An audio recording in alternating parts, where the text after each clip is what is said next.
My name is Richard Nii Dadey, architect. I worked on this project as a senior project consultant. I've been working in the medical field, building medical facilities over the past 15 years or so.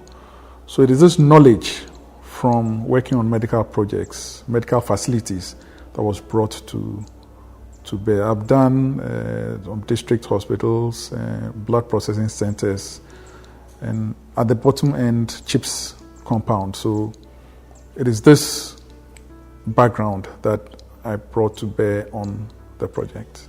You know, the Ministry of Health has certain standards that are to be observed in all their facilities. Again, we have to match this with the best practice in the world for infectious diseases center. So my role essentially was to ensure that all the needed inputs were given and guidance to the architects and engineers working on the team. So that is what I did on this project. I think the essential challenge was really the fact that we had a very short period within which to work.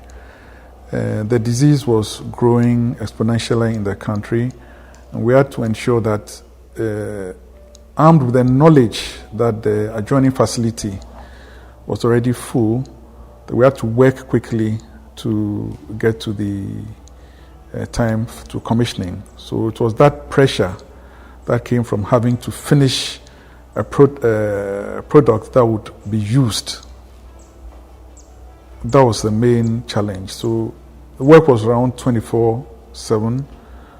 We had architects and engineers and the contractor working all the time. And again, in normal project development, you find that you finish all the drawings before construction starts.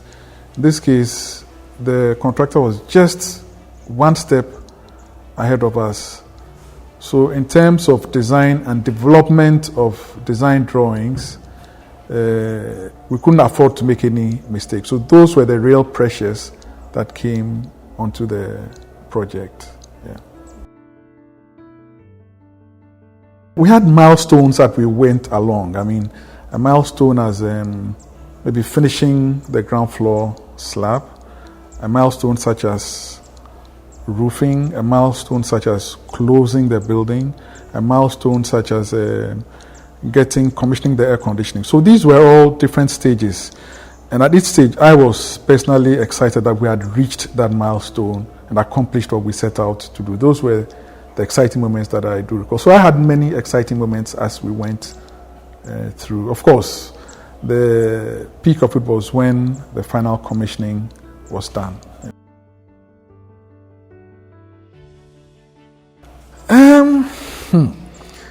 Maybe in context, I would want to tell them that not to be afraid, and I'm saying so because we're working next to a facility that had live patients with COVID, and this was a real threat at the time.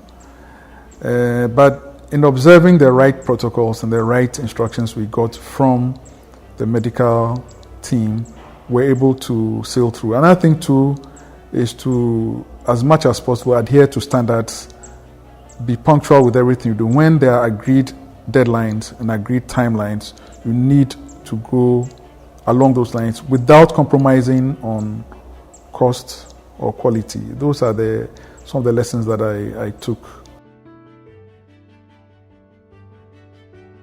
And I think the most exciting thing, or the biggest takeaway, was with working in a team where we had all been thrown into a pot without any prior warning. We had come from different places, and the profile of the professionals who work on this cut across all the way from the medical through civil engineering, mechanical engineering, all the way. And the military was involved, the Ministry of Health was involved, Ghana Health Service was involved. Then the funders were also involved, and we had to work as a team because there was an objective that had to be met.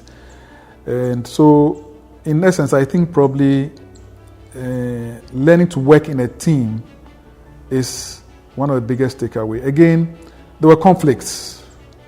I'll admit this to you. There were conflicts, but we had to be able to handle it in such a way that it would not detract from the final end product. So working in a team, teamwork, leadership of a team are essential things which will enable you to meet your deadlines. That is, I think, what I'd probably want to share with them.